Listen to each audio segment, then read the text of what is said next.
Deal or no deal? Fechou ou não fechou o acordo?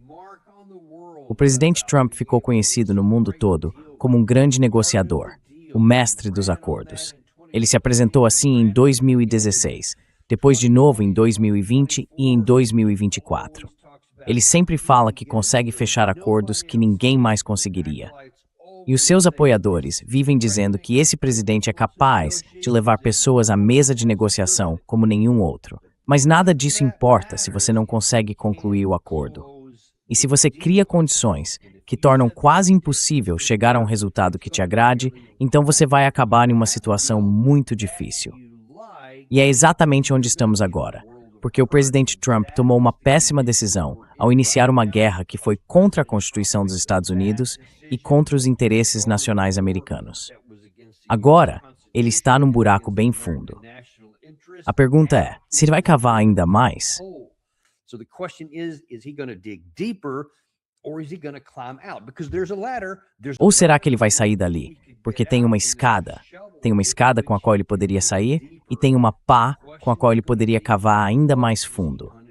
A pergunta é, o que ele vai fazer? E o mundo inteiro está esperando para ver. Hoje de manhã, ele publicou mais informações no Truth Social. Essa primeira aqui foi por volta das 6h10 da manhã, então dá para ver que ele começou o dia bem cedo.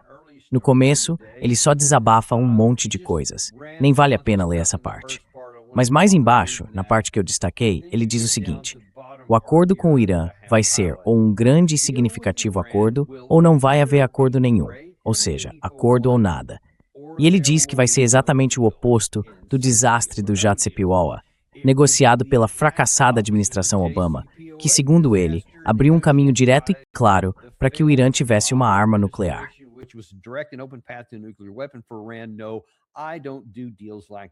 Não, eu não faço acordos desse tipo. Agora, ele também pode estar se colocando numa situação difícil. Ele vive falando sobre o acordo nuclear, o JCPOA, que o Obama fez em 2015 e do qual o presidente Trump saiu em 2018. Ele continua dizendo que foi um acordo terrível e que não podemos voltar por esse caminho. Eu não vou fazer isso. Ele diz que aquele acordo levava a uma bomba, o que, claro, é completamente falso. Não tem nenhuma verdade nisso. Aquele foi um acordo negociado com muito cuidado ao longo de cerca de 2 anos, que teria garantido que o Irã nunca tivesse uma arma nuclear. Porque tudo o que se queria estava lá. Um enriquecimento muito limitado, inspetores internacionais independentes e uma taxa de enriquecimento pequena, de 3,67%. Muito, mas muito longe de qualquer nível de enriquecimento para armas nucleares.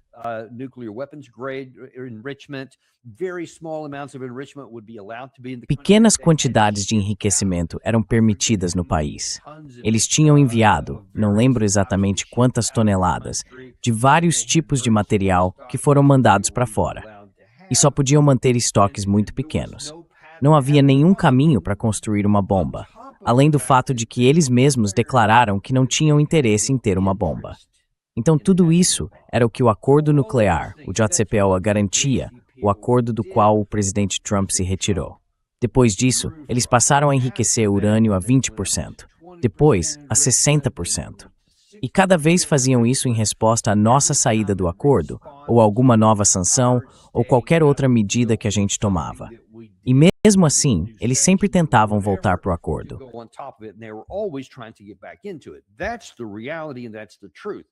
Essa é a realidade, e essa é a verdade. Mas agora o presidente Trump precisa justificar porque ele saiu de lá, porque ele não pode reconhecer a realidade, a verdade que eu acabei de expor para você. Porque aí seria tipo, peraí, se aquele acordo era realmente bom, e a gente adoraria ter algo tão bom assim agora, ele teria que dizer, ok, aquele foi um mau acordo, mas eu vou conseguir um bom acordo. E é aí que começa o problema. E por isso eu digo que ele se coloca num beco sem saída quando volta a esse papo sobre o Obama. Uma das coisas que ele mais criticava o Obama era o tal de dar bilhões de dólares para eles. Lembra disso? Porque parte daquele acordo lá em 2015 era o descongelamento dos ativos iranianos que estavam bloqueados. E aí eles voltaram a ter acesso ao próprio dinheiro. And then they had access to their money. President Trump mischaracterized that O presidente Trump distorceu isso para agradar a base dele e os apoiadores de Israel, dizendo que o Obama deu dinheiro para eles, que pagou para fazer todas essas coisas, o que, claro, nunca foi verdade. Mas ele continua repetindo isso, até recentemente nesse fim de semana. Ele insiste nesse ponto. Bom, um dos principais pedidos do lado iraniano nessa rodada atual é o desbloqueio dos ativos. Eu já vi números variando de 11 bilhões, 12 bilhões, até 30 bilhões, algo por aí. Acho que o total congelado é de mais de 100 bilhões. Mas eles estão dizendo, vamos começar com uma parte significativa disso. Aí vem o alívio das sanções em fases e assim por diante, meio que um por um. Vocês fazem algo, a gente faz algo e continua desse jeito.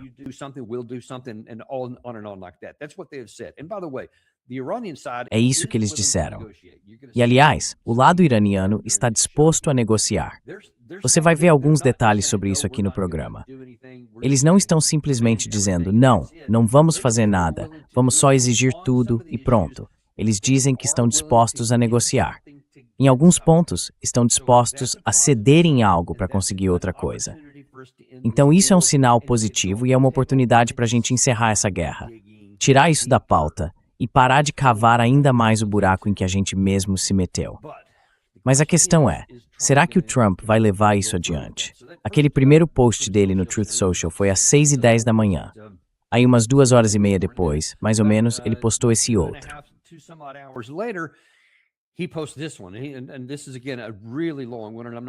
E esse aqui, de novo, é um trecho bem longo e eu não vou incluir toda a primeira parte.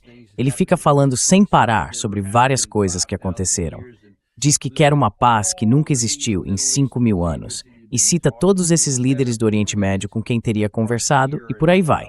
Mas aí chegamos nas partes principais e eu até destaquei. Ele disse, olha, o nível de importância e prestígio seria sem precedentes se ele conseguisse esses acordos. Deveria começar com a assinatura imediata da Arábia Saudita, do Catar e de todos os outros. E ele está falando aqui dos acordos de Abraão, que deveriam seguir o mesmo caminho. Se não fizerem isso, não deveriam fazer parte do acordo. E segundo ele, isso mostraria más intenções da parte deles.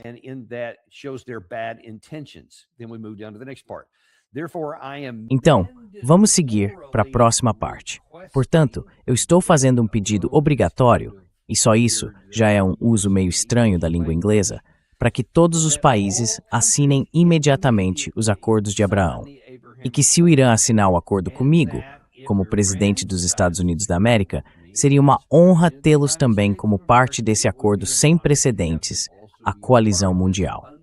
Agora, mais tarde no programa, a gente vai ter o Rajan Menon com a gente. Ele publicou algo hoje de manhã que fala sobre várias dessas contradições e vai falar especificamente sobre os acordos de Abraão. A gente vai jogar um pouco de luz sobre isso, então eu estou bem curioso para essa parte mais para frente no programa.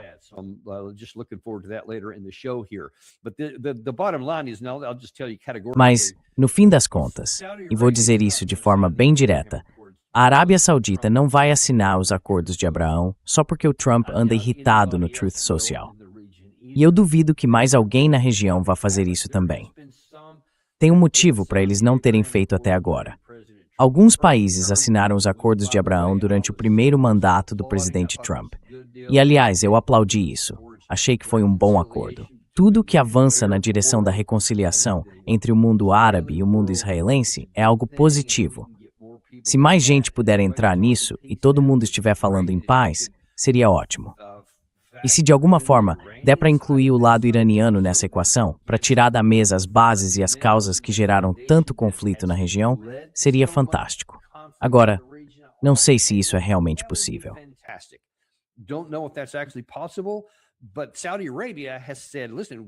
Mas a Arábia Saudita já deixou claro, olha, a gente não vai fazer isso.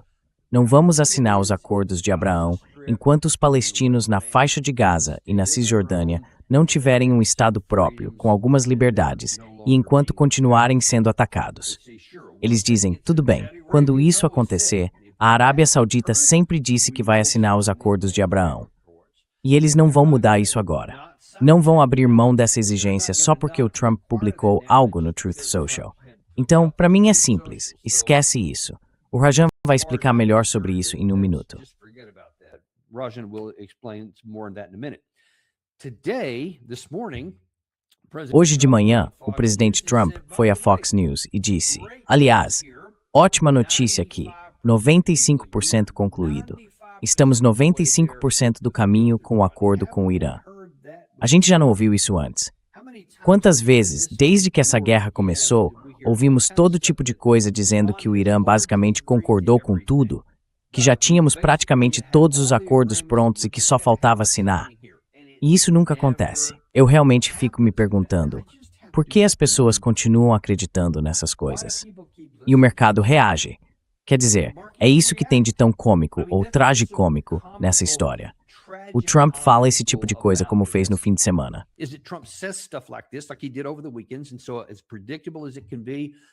Então, como era de se esperar, quando os mercados abriram, acho que nas negociações de domingo à noite e depois mais cedo hoje de manhã, quando conferi pela última vez, houve uma queda enorme no preço do petróleo e uma disparada na bolsa de valores, o que é exatamente o que o presidente Trump adora ver. Na minha opinião, isso é uma tentativa descarada de manipular o mercado, porque não há nenhuma verdade nisso. E vamos dar uma olhada como sempre fazemos. É isso que o presidente Trump está dizendo. Agora vamos ver o que o outro lado está dizendo.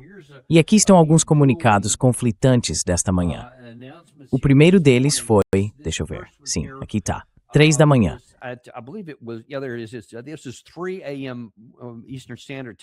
Horário da costa leste aqui, direto do Irã.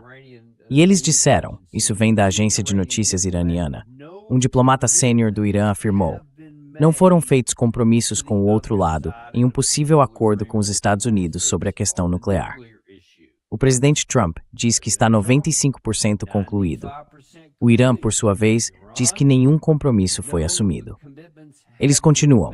O fim da guerra em todas as frentes, a liberação dos ativos iranianos congelados, lá vem esse número de novo, o fim do bloqueio marítimo dos Estados Unidos, a abertura do Estreito de Hormuz e a liberdade para vender o petróleo iraniano são considerados pontos possíveis no acordo. Então, mais uma vez, dá para ver que o lado iraniano diz sim, estamos definitivamente dispostos a fazer isso.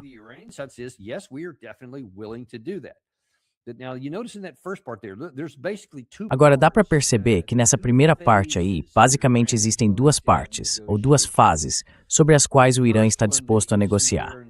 A primeira, que aparece em azul no canto superior esquerdo, fala sobre encerrar a guerra em todas as frentes. E isso, principalmente, significa o Líbano. Esse é o ponto mais pesado dessa questão. É uma das coisas que causam problema com Israel. A liberação dos ativos iranianos congelados, esse é um grande problema em Washington. Já o fim do bloqueio marítimo dos Estados Unidos. Essa é uma decisão simples que o presidente Trump pode tomar, mas que eles querem com certeza. Eles querem muito isso, talvez mais do que qualquer outra coisa, e querem logo. A abertura do Estreito de Hormuz, esse é o ponto-chave, porque é isso que o Irã está dizendo. Eles querem a abertura do Estreito de Hormuz.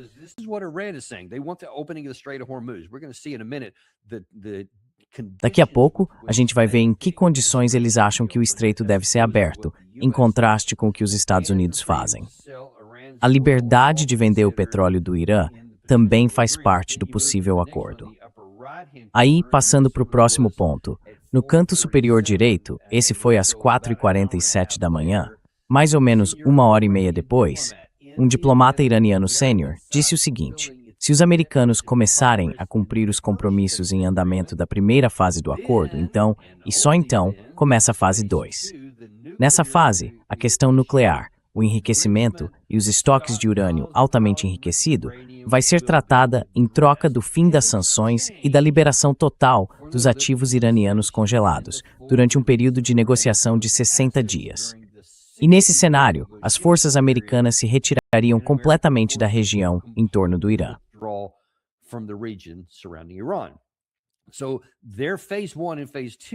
Então, na fase 1 e na fase 2 deles, a primeira é que vão acabar com a guerra no Líbano e conseguir parte dos ativos congelados. Aí, na fase 2, eles recebem o restante desses ativos liberados. E depois dizem que vão conversar sobre o assunto, mas não falam nada sobre o que estão dispostos a fazer, só que estão dispostos a conversar. Só que o presidente Trump continua repetindo que o Irã nunca vai ter uma bomba nuclear.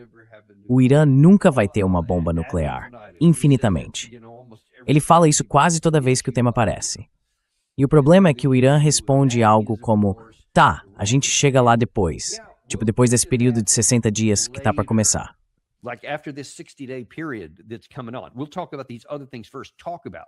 Vamos falar dessas outras coisas primeiro. Fala sobre isso. Então a gente tá num tipo de... Bom, na verdade nem é tipo de... Estamos num período de cessar-fogo agora. Só que é meio mal definido, lembra? Era para durar 2 semanas para tentar resolver alguma coisa. Aí a gente estendeu e agora simplesmente não tem tiroteio. Então pode recomeçar a qualquer momento. Mas estamos nesse meio termo. Agora eles querem colocar um novo prazo específico, 60 dias. E ao que parece, os dois lados estão conversando sobre isso. Mas o que acontece nesses 60 dias? O presidente Trump diz nada de armas nucleares. Já o lado iraniano está dizendo, a gente fala sobre isso daqui a alguns meses.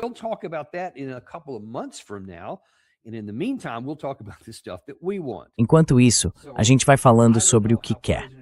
Então, eu não sei como o presidente Trump vai concordar com isso. Essa história de que já estamos 95% do caminho, a menos que o presidente Trump tenha mudado radicalmente o que está disposto a aceitar, eu diria que nem 5% a gente chegou. Estamos conversando, o que é bom, é útil, mas vamos ver o que acontece. Agora, voltando para esse outro ponto, ali no canto inferior direito. Isso aqui é do Washington Post, de hoje de manhã. O jornal informa que os Estados Unidos e o Irã desenvolveram uma proposta de estrutura que estenderia o cessar-fogo atual por 60 dias, enquanto continuam as negociações em busca de um acordo mais amplo.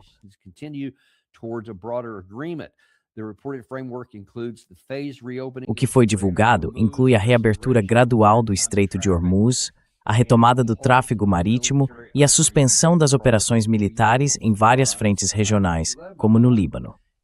Fontes iranianas e americanas destacam que nenhum acordo final foi assinado e que as questões nucleares continuam sem solução. Até o próprio Washington Post está dizendo, olha, tem muita coisa acontecendo aqui. A gente ainda está bem longe de qualquer tipo de acordo. Nem chegamos ao ponto de concordar, por exemplo, que seriam 60 dias. Embora esse número pareça ser o único em que os dois lados concordam. Mas as condições para isso ainda estão muito distantes. Agora, vamos dar uma olhada no que significa quando eles falam do Estreito de Hormuz. Isso é importante. Hoje, a gente teve um pouco mais de clareza do lado iraniano sobre o que exatamente eles estão querendo dizer com isso.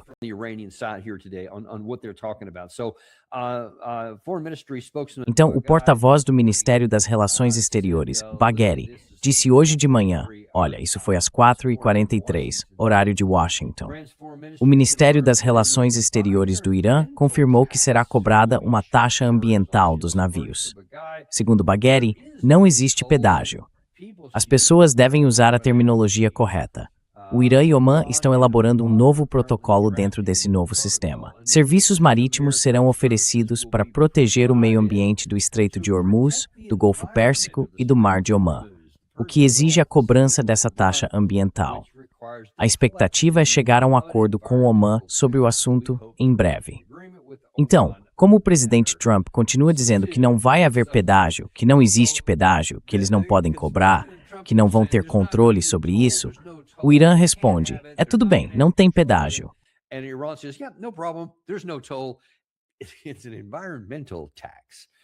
É um imposto ambiental.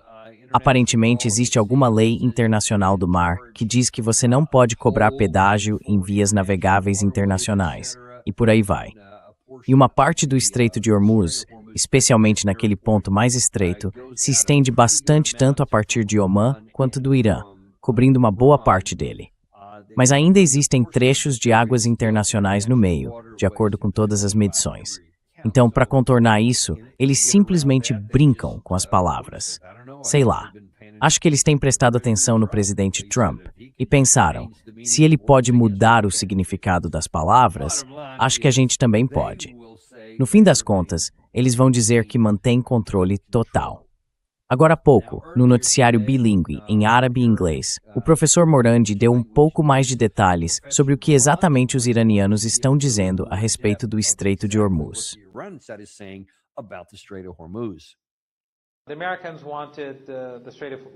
Os americanos queriam que o Estreito de Hormuz voltasse ao normal. O Irã não aceitou isso. O Irã disse que não vai voltar ao normal. O que vai voltar ao normal é o número de navios que passam por ali, e o Irã vai manter o controle desse comércio. Os iranianos disseram que isso não é algo que eles aceitem negociar com os Estados Unidos. Isso é uma questão entre o Irã e Omã. A questão das taxas, a questão da segurança desse comércio. Isso não está em negociação.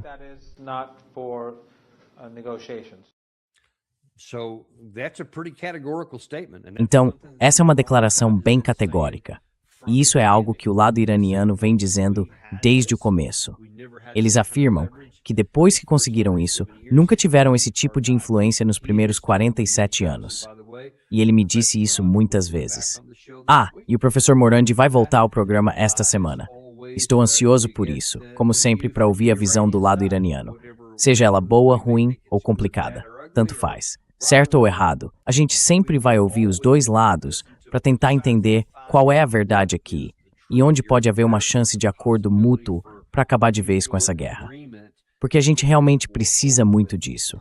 E isso vai acontecer mais para o fim da semana.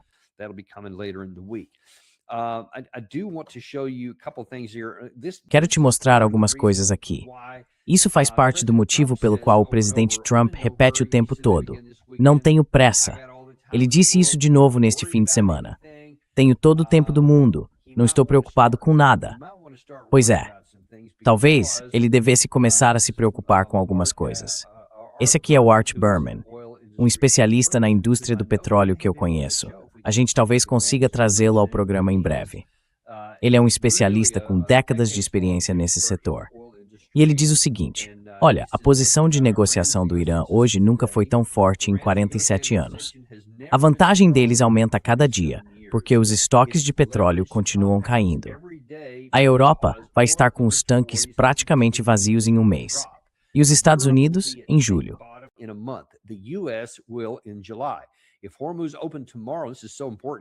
Se o Estreito de Hormuz fosse reaberto amanhã, e isso é muito importante, ainda levaria uns 6 meses inteiros, até que as coisas parassem de piorar. Não quer dizer que em 6 meses tudo estaria melhor, ou que voltaríamos ao normal desde o momento em que o acordo fosse feito. Quer dizer apenas que pararia de piorar, finalmente estabilizaria. É esse o tempo que vai levar para desfazer tudo isso, só para conter o estrago. Mas veja, o armazenamento europeu deve começar a se esgotar em mais ou menos um mês, e o dos Estados Unidos cerca de um mês depois disso.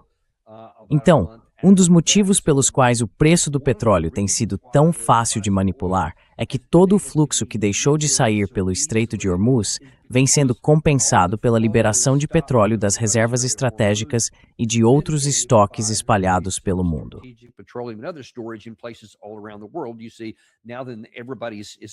Você vê que agora todo mundo está consumindo isso rapidamente. Então isso reduz a perda de, acho que são cerca de 12 milhões de barris líquidos de petróleo por dia, vindos de todas as fontes que saíram do mercado global. Então, mesmo com essas liberações das reservas estratégicas, ainda não é o suficiente para chegar a 12, mas ajuda a reduzir o impacto. O preço do barril, que antes da guerra estava em torno de 65, 67 dólares, subiu para algo entre 91, foi o que eu vi hoje de manhã, e 100 dólares, mais ou menos, oscilando por aí. Ou seja, mesmo com essa diferença, o preço do petróleo continua bem mais alto do que era antes. Mas quando essas reservas se esgotarem, se o estreito continuar fechado, se a gente nem tiver começado o processo de reverter isso, aí o prejuízo vai começar a se multiplicar.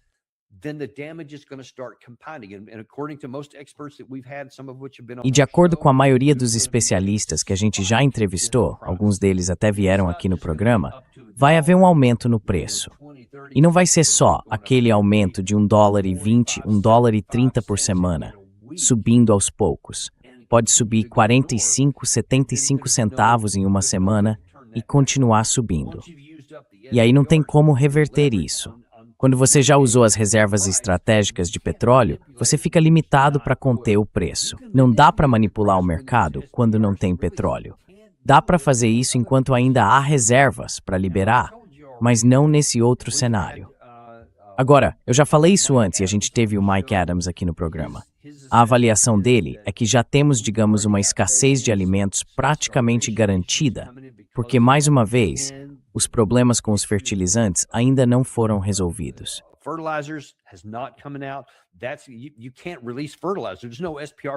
Você não pode liberar fertilizante. Não existe uma reserva estratégica de fertilizantes. Então isso é uma perda líquida. Ponto final. E isso tem um impacto enorme na agricultura no mundo todo. Esse problema vai aparecer na época da colheita, mais para o fim do ano. Isso já está definido. E ele está preocupado que, quanto mais tempo isso durar, pode afetar também a próxima temporada de plantio. E aí sim, a gente pode começar a ver casos de fome em várias partes do mundo. Todos os especialistas com quem eu conversei disseram que até agora a recessão já está praticamente garantida. Não tem como evitar. Mas teve um autor no programa 60 Minutes ontem à noite e você vê aquele livro ali no canto. Foi ele quem escreveu.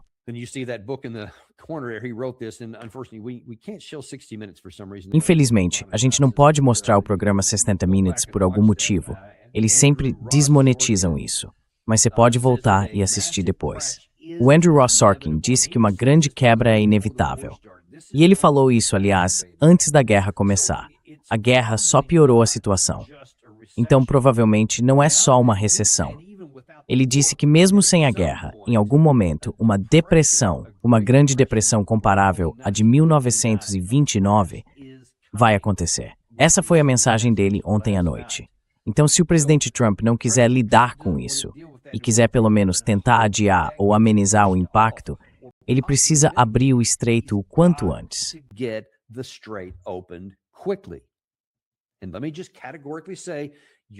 E deixa eu dizer de forma bem clara, não vai dar para resolver isso com ação militar.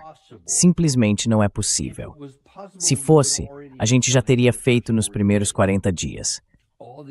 E todos esses malucos, aliás, a gente vai fazer um programa hoje à tarde, acho que por volta das 3h30, vamos analisar as resistências internas nos Estados Unidos contra o acordo que o Trump precisa enfrentar dentro do próprio governo. Esquece o que o lado iraniano vai fazer. Eles estão implorando, quase desejando voltar para a guerra. A gente vai falar sobre isso mais tarde, mas eles estão errados. Não existe solução militar para esse problema. E se ele tentar, o Irã já deixou claro que vai destruir a infraestrutura de petróleo em todo o Golfo.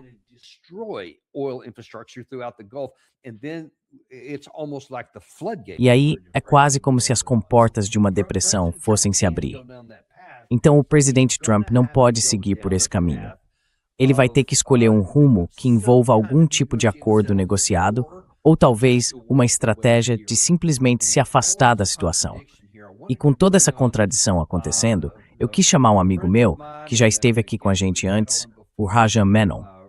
Gary, se você puder trazê-lo, aí está ele. Ele é professor emérito de Relações Internacionais no City College de Nova York, uma pessoa muito bem conectada, que entende de tudo isso. E ele acabou de publicar um artigo. Raj, acho que foi hoje de manhã, né, que você lançou esse texto. Guardiã da Manhã, isso mesmo.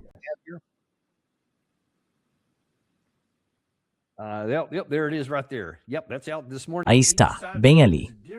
Saiu hoje de manhã. Cada lado conta uma versão diferente sobre as negociações de paz entre os Estados Unidos e o Irã, mas Teherã pode acabar tendo a palavra final. O que você revela nesse artigo aqui? E o que você acha dessa narrativa que cada lado está tentando nos vender? Como é que isso vai nos levar a uma situação em que o Estreito de Hormuz possa ser reaberto? Certo. Então, pelo que eu entendo, Daniel, os iranianos já faz tempo que deixaram de levar a sério a ameaça do presidente Trump de usar força nessa situação. Raj, desculpa. Tem alguma coisa... Parece que você está no fundo de uma caverna. Você consegue me ouvir agora? Gary, você tem alguma ideia aí? Desculpa, pessoal. A gente precisa ajustar o áudio. Tá soando abafado, como se sua mão estivesse cobrindo o microfone. Espera um segundo. Desculpa, já voltamos a isso em um instante. Raj, enquanto você tenta resolver Gary, eu quero rodar mais uma vez. Isso aqui é o que o porta-voz do Ministério das Relações Exteriores, Bagai, disse hoje de manhã sobre o que o Irã está disposto a fazer.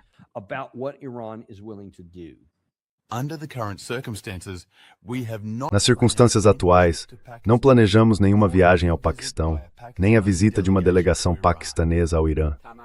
O foco das negociações é encerrar a guerra. Neste momento, não estamos discutindo os detalhes da questão nuclear. É verdade que já concluímos grande parte dos temas em debate. No entanto, ninguém pode afirmar que isso significa que um acordo está próximo.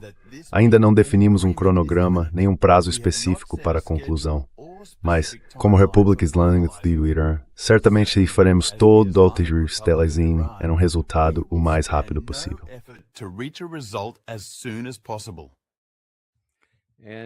Pois é, ele está basicamente dizendo, olha, ainda falta muito para a gente fazer qualquer coisa, mas eles querem chegar a um acordo negociado. O que você acha disso? Desculpa, Daniel, você está me ouvindo agora? Infelizmente, tá igual. Acho que a gente vai ter que... Você pode desconectar o microfone e talvez usar o que está no seu laptop mesmo? Sim, claro. Talvez eu faça isso.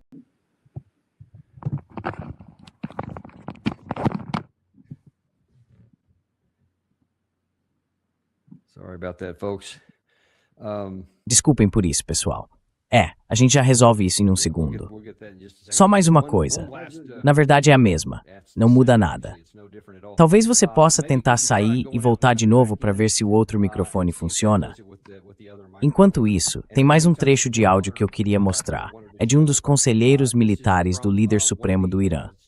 Hoje de manhã, ou melhor, acho que foi ontem à noite, ele fez uma declaração que foi meio um alerta, mas também um sinal de esperança sobre o que pode acontecer se não houver um acordo negociado, embora ele ainda queira que esse acordo aconteça. Sobre a negociação, a República Islâmica colocou diante de vocês o caminho menos custoso. A República Islâmica está dizendo que se vocês continuarem a guerra, nós vamos tornar a vida do povo americano miserável e a economia americana miserável. O Irã está aqui para uma negociação justa com vocês.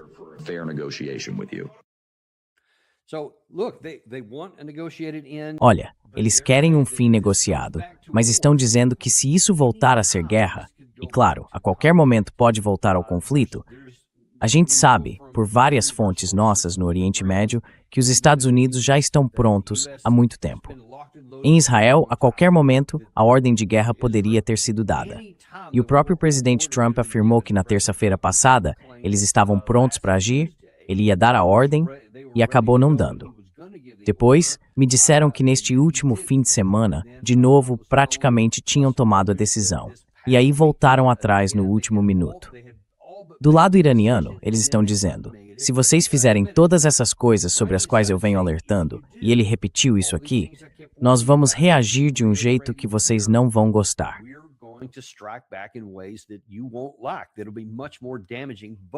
Isso vai ser muito mais prejudicial.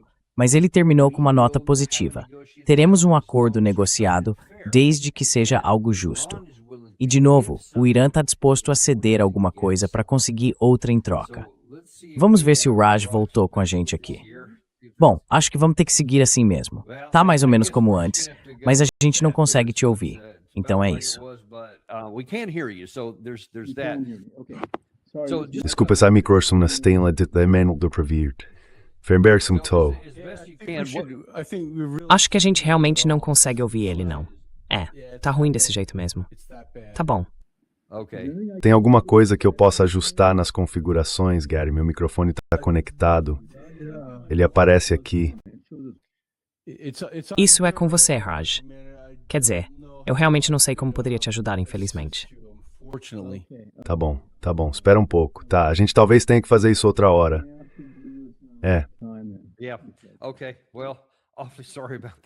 Certo. Olha, peço desculpas por isso. Vamos esperar para retomar daqui a pouco. Desculpem mesmo, pessoal. Mas esse era o Raj Menon voltando. Gary, se você puder colocar aquele título de novo na tela, eu queria dar uma olhada em uma das coisas que ele escreveu, porque achei bem importante. Se puder rolar um pouquinho para cima, ele disse que as reviravoltas nessa história são desconcertantes, mas que Donald Trump parece estar com as cartas contra ele. E é mais ou menos disso que a gente está falando aqui. Os Estados Unidos têm muito poder. E, de novo, quando a gente olha isso numa planilha, é uma diferença enorme. No último ano fiscal, a gente gastou algo em torno de $1 trilhão no orçamento de defesa. Eles tiveram talvez 12 ou 13 bilhões, algo assim.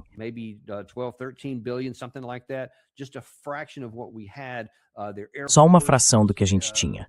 A força aérea deles era ultrapassada. Eles tinham pouquíssimas aeronaves. Aparentemente, quer dizer, não é aparentemente, eles ainda têm algumas. Chegaram a fazer alguns voos de ataque que atingiram uma das nossas bases, logo no começo disso tudo. A maioria das aeronaves eles mantêm em abrigos subterrâneos para não serem atingidas. Mas, por outro lado, também não conseguem voar de lá. Se tentam, correm o risco de serem abatidas. A maior parte da frota de superfície deles, 158 navios, foi destruída por completo. Então eles sofreram muitos danos. Mas ainda tem o que realmente importa para essa guerra. E isso é o que precisa ser entendido. Guerras não são vencidas em planilhas. Se fossem, a gente teria vencido a guerra do Vietnã. Se fossem, teríamos vencido a guerra do Afeganistão. Se fossem, teríamos vencido a guerra contra a insurgência no Iraque, que no fim das contas, simplesmente se apagou.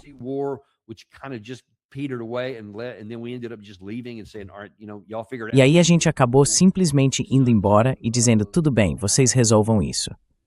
A gente fez aquele esquema dos filhos de, o mesmo que o Petraeus fez lá, tipo, e se a gente simplesmente pagar para vocês irem atrás desses caras, os cheetahs, em vez de a gente fazer isso? E aí trabalhamos juntos com eles, e isso acabou encerrando aquele conflito. Aqui é a mesma situação, só que na verdade não é igual. É pior, do nosso ponto de vista, porque o Talibã basicamente só precisava de tempo. O caminho deles, assim como o dos norte-vietnamitas na Guerra do Vietnã, era simplesmente nos esgotar, tirar nossos recursos e nosso interesse. E claro, a gente está a milhares de quilômetros de distância. Não havia nenhuma necessidade de segurança evidente para os Estados Unidos. E aí eles foram fazendo isso aos poucos, sabe? Aquela coisa de morte por 1000 cortes, drenando tudo, um pouquinho de cada vez.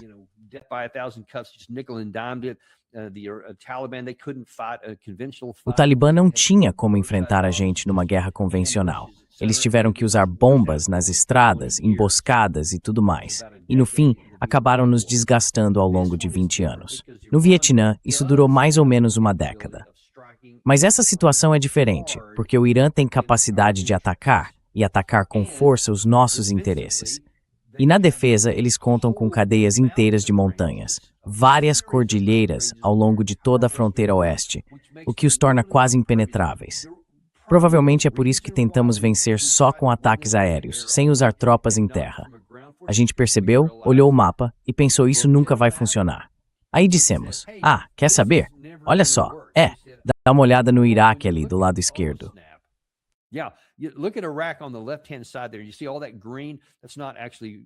Tá vendo todo esse verde? Na verdade, isso não é vegetação rasteira, é elevação. E é bem plano. Posso te dizer por experiência própria, porque eu dirigi por boa parte dessa região e rodei muito mais por lá. Mas olha só, o Irã, toda a parte oeste do país é coberta por montanhas. A maior parte do território é cercada por elas. Tem uma planície ali no meio, mais ou menos ao sul de Teherã. A própria Teherã fica encaixada nas montanhas. E dá para ver que não existe um caminho por onde se possa invadir o país. Não tem passagem ali.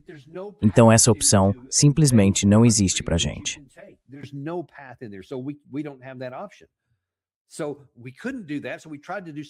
Então a gente não podia fazer isso. Então tentamos algo ainda menos possível, porque o Irã pegou aquelas mesmas cadeias de montanhas, o mesmo granito denso, e passou uns 20 anos escavando por baixo. E lá embaixo, eles construíram essas cidades de mísseis, e por aí vai, que são praticamente imunes a qualquer tipo de bomba, até mesmo armas nucleares. Algumas delas, pelo que parece, são fortes o bastante para resistir até a uma explosão nuclear. Ou seja, não dá para vencer só com ataques aéreos. Também não dá para imaginar uma operação terrestre. Então não existe solução militar, pessoal. Não é tão difícil entender isso. Não é complicado de ver. Mas é aí que a gente está hoje. E o presidente Trump enfrenta exatamente esses problemas que acabamos de mencionar. O tempo está correndo de verdade.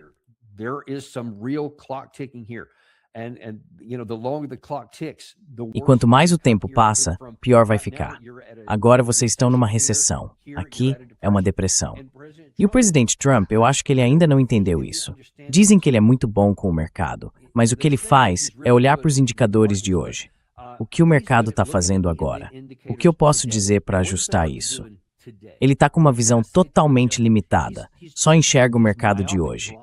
Como eu e meus amigos ricos podemos lucrar agora? Como eu posso fazer parecer bom para os meus apoiadores, para eles continuarem me apoiando hoje? Talvez ele esteja pensando até novembro, mas mesmo assim, até os aliados mais próximos dele podem dizer, vai ser um massacre, cara. Você vai ser derrotado. Vai ser uma onda azul, ou até um tsunami azul.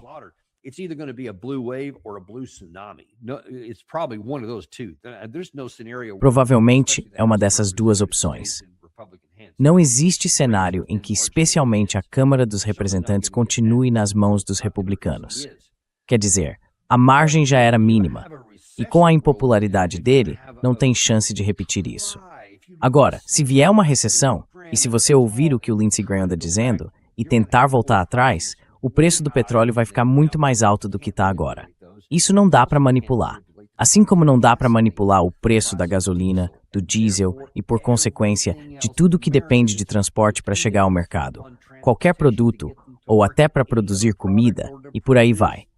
É por isso que ele precisa fazer o que for necessário agora para tirar essa guerra da mesa enquanto ainda pode.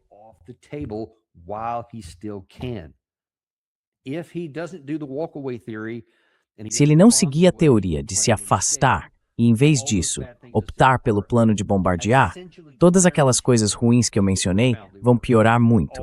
Todas elas. E isso vai levar a uma depressão. Na minha avaliação, olhando só os fundamentos, eu nem tinha visto esse livro ainda, mas só pelos fundamentos que consigo enxergar, é praticamente uma garantia de depressão se você bombardear o Irã e eles atingirem a infraestrutura de petróleo. É uma questão matemática. Não há energia suficiente para manter a economia no nível em que estava. Nem dá para sustentar. Esquece crescimento. Vai haver uma queda de cerca de 10%, e isso já significa uma depressão.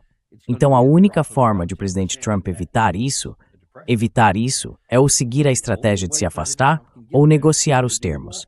E o Irã está disposto a fazer isso.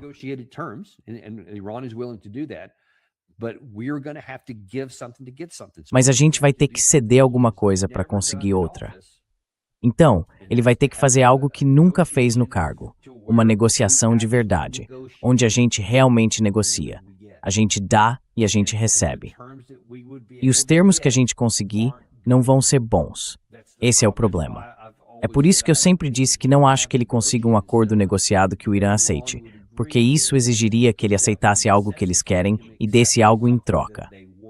Seja o alívio das sanções, a liberação dos fundos congelados, deixar eles no controle do Estreito de Hormuz, seja uma taxa, um pedágio, chame como quiser.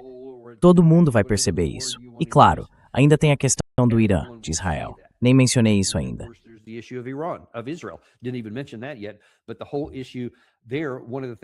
Mas a questão toda ali, uma das coisas que eu acho, naquele primeiro ponto que a gente mostrou aqui, é que o lado iraniano disse que o fim da guerra em todas as frentes, significa principalmente o Líbano. Em Israel, como a gente viu da última vez, quando tentamos fazer a primeira parte do cessar-fogo, isso também deveria incluir o Líbano. Israel disse algo como, e se a gente fizer o maior bombardeio que já fizemos no Líbano, só para deixar claro que não vamos fazer isso. Depois disso, eles foram para um tipo de cessar-fogo limitado, meio parcial. Aparentemente não atingiram Beirute, mas continuam atacando outros lugares por lá. E sempre dizem que é em legítima defesa, seja lá o que for. Mas olha, quando você invade um país, você já perdeu esse direito de alegar legítima defesa.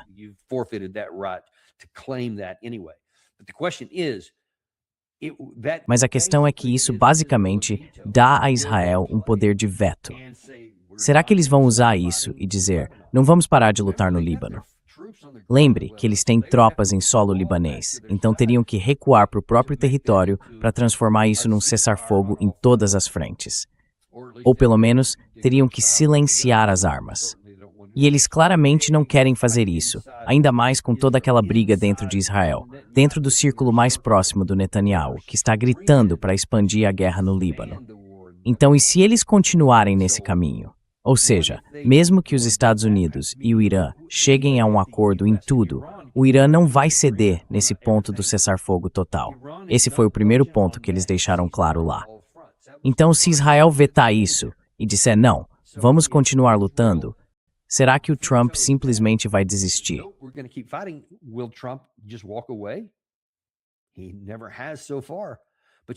Até agora, ele nunca fez isso. Mas dá para ver todos os obstáculos e toda a resistência contra essa ideia. É por isso que estamos num momento tão difícil. E parece que ele sabe bem o que voltar a bombardear significaria para a economia. Então parece que ele não faria isso. Só que, ao mesmo tempo, ele acaba minando o próprio caminho para tirar a guerra da pauta. Então, a gente continua nessa situação perigosa em que razão e lógica não são o que vai definir o acordo. Se fossem, já teríamos ou desistido ou chegado a um acordo negociado nas melhores condições possíveis. Mas ele também pode agir de forma irracional. Não faz sentido nenhum. Isso prejudicaria ele, prejudicaria o país, prejudicaria a posição política dele, prejudicaria tudo. E mesmo assim, ele ainda pode fazer isso.